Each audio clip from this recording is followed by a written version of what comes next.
I'm here on the job site with Dale, who's a framing contractor. Hey, good morning. Dale traded up to Geico Commercial Auto Insurance for all his business vehicles. We're here where he needs us most. Yep, they sure are. We make it easy for him to save on all his insurance needs, all in one place, with coverage that fits his business and bottom line. Oh, I shouldn't have looked down. It's all right. We're so far up here. Look at me. Take a deep breath. Oh, I'm good. So good. Get a commercial auto insurance quote today at geico.com and see how much you could save. Get more with Geico. Latin Shot Magazine, el primer audio magazine de Toronto. No lo leas, escúchalo. Bienvenidos a Latin Shot Magazine, yo soy Mauricio Parada Beltrán y hoy tengo un episodio, obviamente aquí dentro de nuestro cubrimiento de los 50 años del Festival Internacional de Cine de Toronto. Vamos a hablar del cine colombiano que llega con una propuesta arriesgada y profundamente política. Esta película se llama Noviembre, que es la ópera prima del director y fotógrafo Tomás Corredor, y revive uno de los capítulos más oscuros de la historia reciente de Colombia, el asedio al Palacio de Justicia en el año 1985. A través de un ejercicio cinematográfico que combina la ficción claustrofóbica con imágenes de archivo estremecedoras, pues Tomás Corredor nos invita a confrontar la memoria, las contradicciones y las heridas que aún laten en la sociedad. Desde Suecia, donde reside, este cineasta reconstruye este episodio con una claridad ética y estética poco común y lo presenta por primera vez al mundo aquí en el Festival Internacional de Cine de Toronto. Así que, pues Tomás, bienvenido a Latin Shot Magazine. Ay, muchísimas gracias, hombre. Pues me alegra mucho oír lo que cuentas de la película. Antes de verla, como a través de lo que se ha escrito de ella un poco y ver reflejadas ahí las palabras de la curaduría del festival, que me gustó mucho el texto que usaron, donde hablan de una película que no pretende explicar, sino como llevar a sensaciones, ¿no? y a compartir una forma de vivir un episodio por fuera de los bandos, por fuera de una toma de partido diferente al de tomar partido por la humanidad. Hablemos de eso. Tomás es tu ópera prima y aborda pues uno de los episodios en realidad pues más dolorosos y controversiales de la historia de Colombia. ¿Qué te llevó a elegir precisamente el asedio al Palacio de Justicia como punto de partida pues para tu primer largometraje?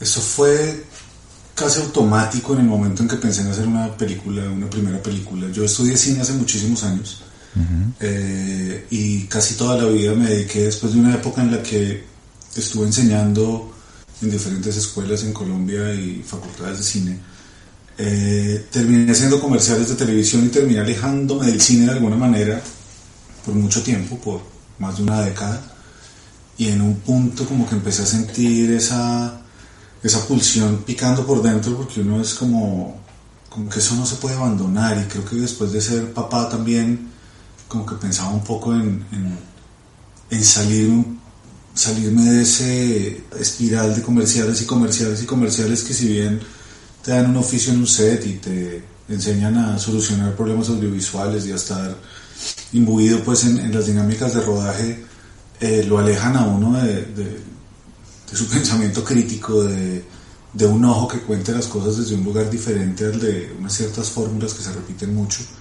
Sí. Y me empezó a llamar la atención la búsqueda del camino del cine. Nunca lo quise abandonar, pero lo había abandonado, y en algún punto pensé en la película porque realmente el evento que marcó como mi nacimiento de una conciencia política y como que la primera vez en la vida que empecé a pensar en la clase de país en la que estaba creciendo y en el entorno que me rodeaba, fue a través del Palacio. Yo era muy chiquito, tenía 9 años cuando eso pasó, y pues recuerdo haber visto lo que todo el mundo vio, que era como una transmisión medio en vivo durante todo el día, de unas imágenes que terminé viendo solo, porque en esa época no había como nadie en la casa y estaba yo solo viendo eso durante la mayor parte del día, y que eran absurdamente difíciles de entender, ¿no?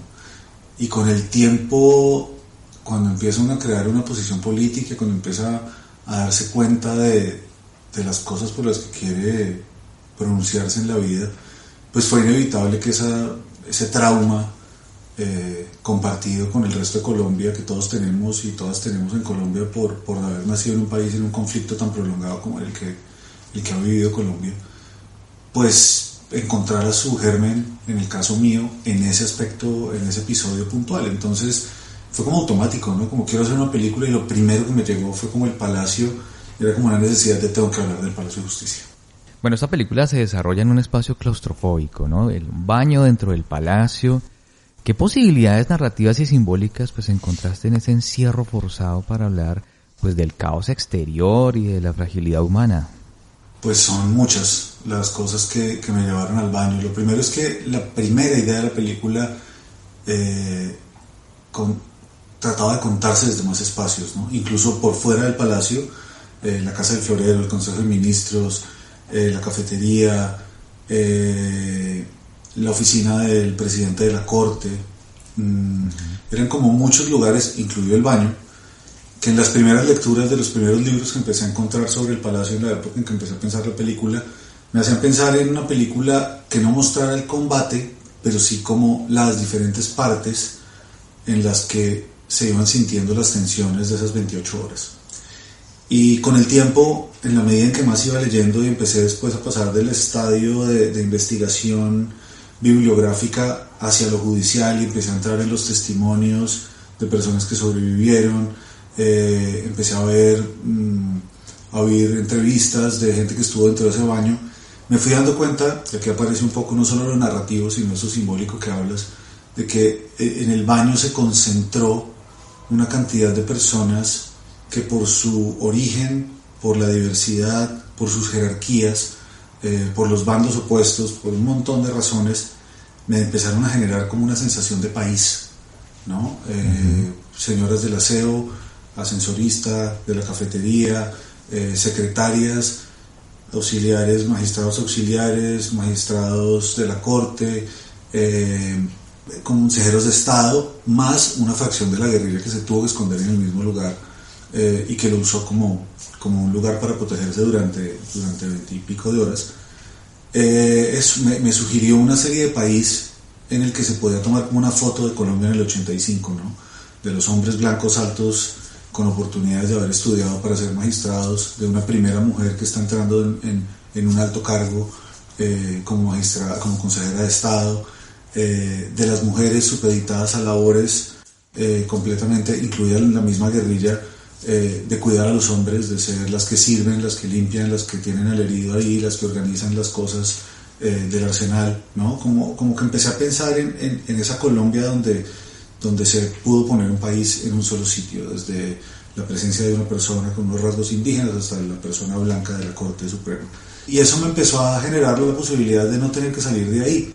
Y me daba cuenta que lo que pasaba en el Consejo de Ministros y la ausencia y el vacío de poder de esos días, del control militar excesivo no, total y absoluto, más bien su brutalidad excesiva, se podían ver desde el baño, se podían sentir desde el baño, sin necesidad de estar saliendo de ahí y tratando de ver la película desde lo que a mí me importa contar de la guerra, que es qué le pasa a las personas y no cómo se ve la guerra, ¿no? Estamos muy acostumbrados a un cine de guerra, de acción, de explosiones, de tanques, de helicópteros, de bombazos, y siento que esta película creo que lo rompe bastante, no un poco, el código tradicional del cine bélico, en el que para mí no solo se repite esa misma explosión 1000 veces, sino que también se glorifica un poco estéticamente la violencia, ¿no? Y concentrarme en las personas y vivir esto desde la gente que está metida en medio de un fuego cruzado, donde no hay ganadores ni perdedores, sino que todos salimos mal librados como país, era lo que me interesaba, y siento que el baño me dio esa oportunidad y creo que lo logramos. Esa mezcla entre imágenes de archivo y ficción pues dota a la película de una atención única, pero ¿cómo fue el proceso de integrar materiales históricos sin que la película pues perdiera su fuerza dramática? Realmente la película no iba a tener material de archivo. La idea al principio era como sostenernos en ficción dura y pura dentro del baño. Cuando empezó el proceso de edición, Felipe Guerrero, el primer editor de la película, esta película es una coproducción entre Colombia, Brasil, México y Noruega, y teníamos también una parte de edición en Brasil. Primer momento en que empezamos a hacer el primer corte, Felipe Guerrero me propone o nos propone pues a Diana Bustamante, la productora, y a mí, que estábamos sentados como en la mesa de montaje, remota pero mesa de montaje al fin y al cabo, que a él le parecería que la película debería tener como una especie de prólogo con imágenes de archivo. Y como a los 2 días le contesto un correo porque me quedó resonando la idea, donde le propuse que más bien le compraba completamente su idea del archivo porque me parecía potente, y nosotros como nosotros en la sala de edición pues éramos los 3 colombianos, pues pensé como, sí, estoy de acuerdo con esto y compro esta idea, porque uno conoce muy bien de lo que está hablando, pero no es algo que realmente la gente tenga que conocer y sepa de qué tema se está abordando. Entonces fue como un primer momento de démosle a la gente también la posibilidad de que sepa qué estaba pasando afuera de otra manera diferente al diálogo, al radio dentro del baño, este tipo de cosas. Claro. Y entonces le propuse como, pues usémoslo no como un prólogo, porque me parece que el prólogo es muy prólogo, es una intención muy puesta ahí de forma de explicar, sino que lo usáramos como parte del paso del tiempo dentro de la misma película, ¿no? Entonces como entre bloques. Y después vino un trabajo muy duro y muy largo, que fue revisar mucho archivo, para no caer como en los mismos archivos que toda la gente conoce, y realmente el trabajo de búsqueda de imágenes fue interesantísimo. Eso es un proceso entre arduo, duro, porque hay que revisitar estas cosas, siempre va a ser duro, y pues básicamente terminamos encontrando un material muy potente de diversas fuentes, como bien diferentes a las habituales, a lo que tenemos como en la cabeza de lo que fue ese recuerdo, y encontramos una forma de combinarlo, creo que acertada, potente, y con un juego entre el afuera y el adentro, donde realmente creo que no exageramos utilizando las cosas de una manera informativa, sino más bien integrándolas de una forma simbólica, estética, muy potente. Me parece que fue un gran ejercicio, y fue una revisita. Yo creo que las películas, uno escribe un guión, cuando lo leen los asesores, cuando lo lee producción, cuando piden que revisemos cosas, uno siempre está escribiendo su guión, es un proceso de escritura constante. Empiezas a ensayar la película con actores y hay acciones que aparecen entre esos ensayos que son reescritura, ruedas la película y estás reescribiendo el guión con cada plano que ruedas, y cuando te sientas a editar como que vuelve a aparecer la película, ¿no? Entonces es un proceso lindísimo, porque esto fue como fue una película muy viva en todas sus etapas, como que siempre se estaba reinventando y recreándose, y eso me gustó mucho, y el archivo fue parte de eso. Genial eso. Bueno, hablando de actores, pues está Natalia Reyes interpretando a Clara Elena.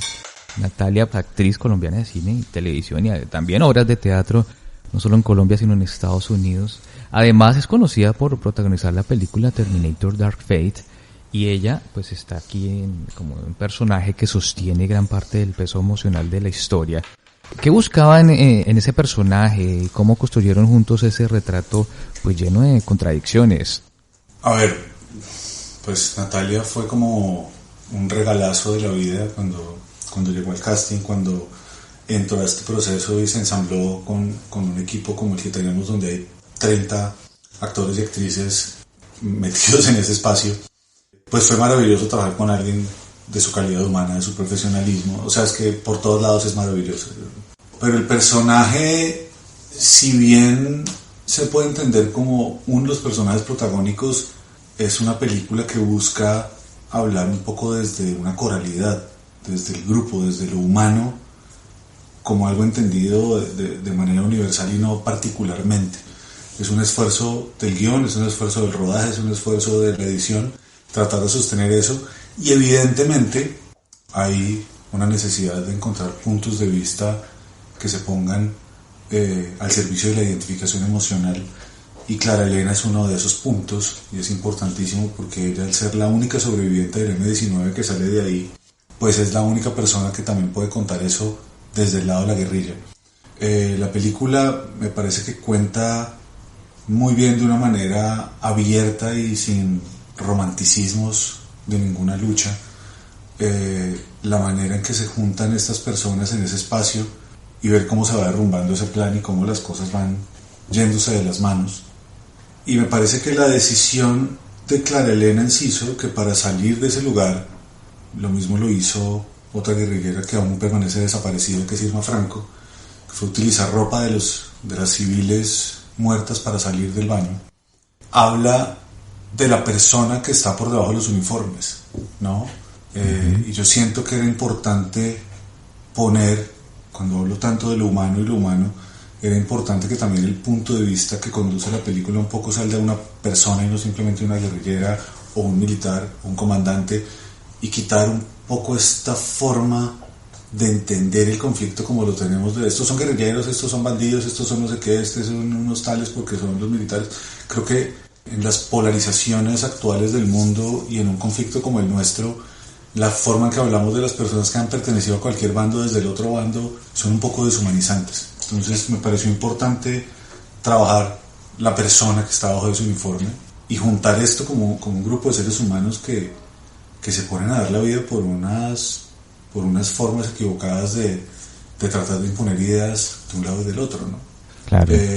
Y en eso, claro, Natalia fue una ayuda importantísima porque es una actriz de un nivel no solo de su capacidad actoral, sino también de una inteligencia increíble y de una sensibilidad muy fuerte que realmente lo que le dices lo transforma de una manera que a mí me sigue sorprendiendo cuando la veo. Ella es increíble. Igual todo el elenco es maravilloso, el ensamble de 30 personas donde están Santiago Alarcón, Juan Prada, Aida Morales, Carlos Mariño, Juan Arboleda, Diana Belmonte. Si te pones a mirar los nombres, realmente entre Colombia y México tenemos actores y actrices de los dos países. Los que dejo de nombrar en este momento y los que dejo de nombrar es porque la lista es muy larga, pero es un ensamble realmente increíble donde la gente empezó a convivir desde los ensayos como un grupo, se comportó como un grupo y siempre tuvimos la claridad de que todas las personas que están involucradas en el plano y en ese espacio son tan importantes la una como la otra. Tomás, como colombiano radicado en Suecia, digamos que miras el país desde la distancia, ¿cómo influyó esa perspectiva en la manera en que pues, narraste un hecho tan cargado de memoria política y dolor al mismo tiempo? Pues mira que la película, la primera vez que esta película tiene un recorrido muy largo desde que se empezó a pensar. En un momento pensé que no se hacía, era una película difícil de financiar por sus condiciones mismas, ¿no? Que pues realmente la primera vez que yo pensé en esta película fue hace más de 10 años y todavía estaba en Colombia viviendo. Wow. Entonces, lo que me ha dado estar afuera es también como una calma frente a la escritura, por ejemplo, de las últimas versiones del guión. Casi todas las hice cuando yo estaba viviendo por fuera del país y era como una soledad que para mí era importante. Siento que haber parado de hacer comerciales, siento que haberme alejado un poquito de una vida social agitada, de una ciudad donde el tráfico te quita 2 horas al día, donde los hijos estuvieran en un lado y hay que salir a las 5 de la mañana, dejarlos en el bus del colegio. Como que la vida sí me cambió mucho para tener la calma de sentarme a estar conmigo más tiempo. Y creo que ahí la película y la idea de película que uno tiene va madurando mucho. No creo que me haya dado una visión política del país estar lejos, pero sí creo que me dio una calma y una soledad necesaria para haber tenido menos ruido en la cabeza y escribir un poco menos pasionalmente, porque a veces cuando estás en Colombia la velocidad de la información y el permanente debate, si uno está conectado a todo el tiempo, como que el mismo ruido no lo deja uno de cantar cosas, ¿no? Y creo que lo que sí pasó es que se sedimentaron muchas cosas del agua turbia y me dieron la claridad para poder escribir. Bueno, el asedio al Palacio de Justicia marcó a varias generaciones, pero para muchos jóvenes de hoy sigue siendo pues un hecho a veces difuso. ¿Qué lugar crees que ocupa Noviembre, esta película, en la conversación con esas nuevas audiencias? Bueno, para esas nuevas audiencias también está la decisión de haber trabajado con Archivo, por ejemplo. Pero yo siento que esta película, al no estar pensada como un dispositivo para revelar verdades judiciales ni para discutir quién está bien y quién está mal, sino para mantener viva una conversación en un momento en el que la memoria es un territorio más que nunca en disputa, pues es eso, es proponerle a las personas que la vean la posibilidad de que salgan no solo creyendo que saben algo del Palacio, sino que más bien este algo que se les está mostrando les abre la puerta a ese tema, de alguna manera. Yo creo que es una película que plantea las cosas desde un lugar en el que creo, y lo he visto por las personas que hasta ahora han visto la película, que no genera una visualización de la película, un visionado de la película impune. Es decir, la gente que ha visto la película por fuera o que ha trabajado con nosotros en otros lugares, o las personas que han estado en focus group cuando estábamos mostrando la película en edición, son personas que quedan profundamente afectadas por lo que están viendo y viviendo. Creo que con las personas que saben lo que pasó en el Palacio o han investigado o han tenido lecturas sobre el Palacio, pues es una forma más de aportar a la conversación. Pero para una persona que se está iniciando en ese tema o lo descubre a través de la película, me parece que es un muy buen punto de partida, porque creo que la identificación emocional con la historia no es algo que sea muy común en la forma en que nos muestran los hechos históricos a nosotros, ¿no? Y venimos de noticias como muy estandarizadas. Ahora que estamos viviendo un recrudecimiento violento de términos como el terrorismo, que no usábamos hace tanto en Colombia, uno medio ve noticias y la aproximación es totalmente basada en el presente. Es como hablan de que todo volvió a ser como antes, pero no se habla de antes ni se ponen diferencias con lo que pasaba antes, y siempre se está hablando desde el hecho, pero no de las consecuencias, no de los efectos futuros, no de lo que causa las cosas antes, ¿no? Y siento que esta película abre las puertas desde un lugar de conexión emocional con el conflicto armado y nos hace ver como una nación en medio de un conflicto armado. Entonces creo que cuando uno es tocado desde un lugar de resorte emocional, tal vez el punto de entrada puede ser un poco más atractivo que en otros casos. Bueno, Tomás, ya acercándonos al final de esta conversación tan enriquecedora en realidad, yo quiero saber que si más allá del estreno aquí en Toronto, ¿qué esperas que despierte esta película cuando regrese a Colombia y se enfrente directamente a un público que vivió, o en algunos otros casos que heredó el peso pues de esos días? Esta película reposa sobre un tema muy complejo. Yo a veces cuando hablo de la forma en que ese tema complejo me marcó, en ningún momento, esto me parece importante aclararlo, estoy usurpando con mi dolor como colombiano el dolor de nadie que haya pasado como víctima de este conflicto armado de una manera más directa que yo. Es decir, va a ser un tema difícil de abordar después de su estreno, en la medida en que habrá personas con las que no estaremos de acuerdo, habrá personas con las que estaré de acuerdo, habrá personas que van a detestarla, habrá personas que la van a querer.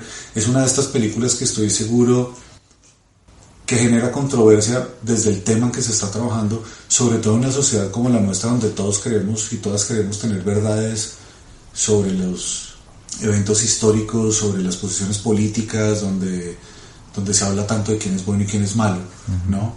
Entonces creo que la humanidad que está buscando la película, para mucha gente puede ser una ambigüedad, ¿no? Y puede ser, pero tome partido, y el partido es la humanidad para mí, y yo creo en los proyectos humanistas, y yo amo a Kieslowski, y oigo Peter Gabriel, y me gusta Camus, o sea, creo profundamente en que los proyectos humanistas a mí me mueven el alma, y siento que ese es el poder de la película. Siento que desde ahí las discusiones también pueden ser vistas en una manera en que muchas personas no entiendan la ficción como un vehículo para narrar estos eventos, y que siempre está esperando que todo sea verdad, verdad, verdad. Yo le decía al casting, por ejemplo, hablaba con arte, con fotografía, cuando empezamos a trabajar la película, no sé si conoces un programa colombiano que se llama Yo Me Llamo, sí, claro, como de cantantes. Yo les decía que yo no quiero hacer un Yo Me Llamo. Es decir, los actores tuvieron, y las actrices, una libertad profunda de empezar a construir ese personaje desde unos lugares que no fueran la imitación, sino la emocionalidad. Y desde la emocionalidad de lo que estaba pasando estábamos generando las cosas. Y siempre hubo un ejemplo que no me canso de repetir porque me parecía muy claro, y es como si yo te dijera, hombre, me soñé ayer contigo, pero tenías otra cara. O cuando uno dice, era mi casa, pero era en otro lado, y yo estaba en Bogotá, pero por la ventana se veía el mar. Sí. O sea, las representaciones propias de las cosas a veces son muy potentes, y nos despertamos después de esos sueños con la cabeza y el corazón llenos de un montón de sensaciones. Y creo que no quise perder nunca la potencia de mi representación, acompañado de toda la gente que hace posible esa representación. Cuando hablo de mí, no es que es mi película, sino es un acto colectivo de amor por el cine hecho por muchísimas personas.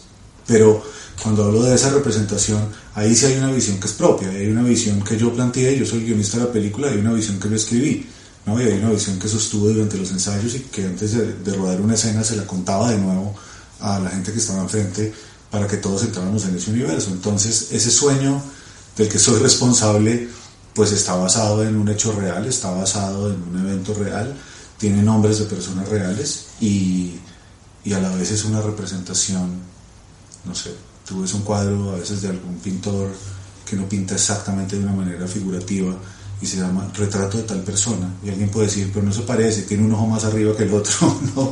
Pero sigue siendo esa persona. Entonces creo que en la representación hubo una libertad hermosísima que nos permite explorar al máximo las emociones sin estar preocupados por las formas tanto.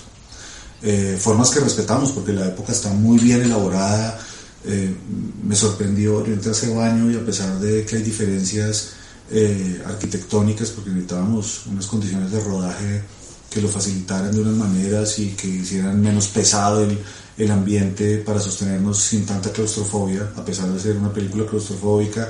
El vestuario tiene unos detalles increíbles, los materiales de construcción, la luz la buscamos súper reconstruida a partir de las fuentes de luz de esos años, es decir, el sonido, la radio, todo esto me tranquiliza porque respetamos las formas, pero no nos obsesionamos en imitarlas al punto de matar la emocionalidad, y eso me hace muy feliz de la película.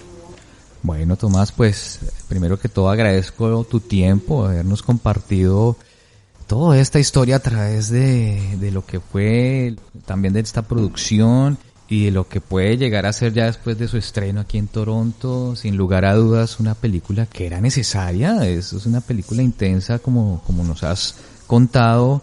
Y de alguna manera, yo pues como colombiano también lo digo, pues hay que mirar de frente esas memorias que aún nos duelen como país, y pues todo esto es necesario, y para eso es el cine en realidad. Quiero también que pues precisamente nos regales la invitación para que vayan a verla, no solo aquí, sino pues ya, eso es lo bonito de estos festivales, que desde aquí es una ventana abierta al mundo. Entonces estoy seguro que esto comenzará a dar la vuelta por todo el planeta. Entonces regalarles la invitación para que no se pierdan esta gran producción noviembre. Bueno, pues mil gracias por esta charla. Yo creo que cualquier espacio que se abre para que hablemos no solo de la película, sino del evento que la inspira, del conflicto de la humanidad, es una oportunidad maravillosa. O sea que el que agradece soy yo, y la película también, que cada ventana que se abre para ella es maravilloso poder usarla. Esta película se estrena en el Festival de Toronto. Espero que sea un primer día en el que empiece a haber una comunión con las miradas de los y las espectadoras de esta película. Espero que sean muchas miradas en muchas partes, y pues con los países coproductores también estamos ya trabajando con México, Brasil y Noruega sobre las fechas en las que vamos a estrenar la película en los diferentes países. Creo que haber trabajado con estas coproductoras donde en Latinoamérica se unen unos dolores de patrias parecidos y unas historias tan propias de este lado del mundo, así como con Sorfon en Noruega y ese fondo en el que terminamos aplicando y apareciendo allá con otro productor, nos abre las puertas también a llevar la película a lugares inesperados. Uno no está esperando nunca estrenar rápidamente en Escandinavia, pero pues básicamente es eso, invitar a la gente a que no solo vea esta película, sino que realmente empiece a entrar a través de la película en la conversación de las cosas de las que no podemos dejar hablar y olvidar. El Palacio es una de ellas. La historia necesita realmente que la veamos con unos ojos más humanos, con menos partidos y menos banderas, y mucho más amor. Y creo que esta película es un acto de amor y una mirada sobre las personas en la guerra que vale la pena ver, de la que vale la pena hablar, y que ojalá se hagan muchas más sobre este tema, porque estamos necesitando muchas películas que hablen de muchos eventos que nos han marcado como nación. Entonces, pues nada, espero que nos veamos pronto, y mil gracias de nuevo por esta invitación. Yo soy Mauricio Parada Beltrán y esto es Latin Shot Magazine. Escúchanos en las plataformas de podcast y en latinshotmagazine.com. Recuerda seguirnos en Facebook e Instagram, donde encontrarás contenido adicional. Latin Shot Magazine, el primer audio magazine de Toronto. No lo leas, escúchalo.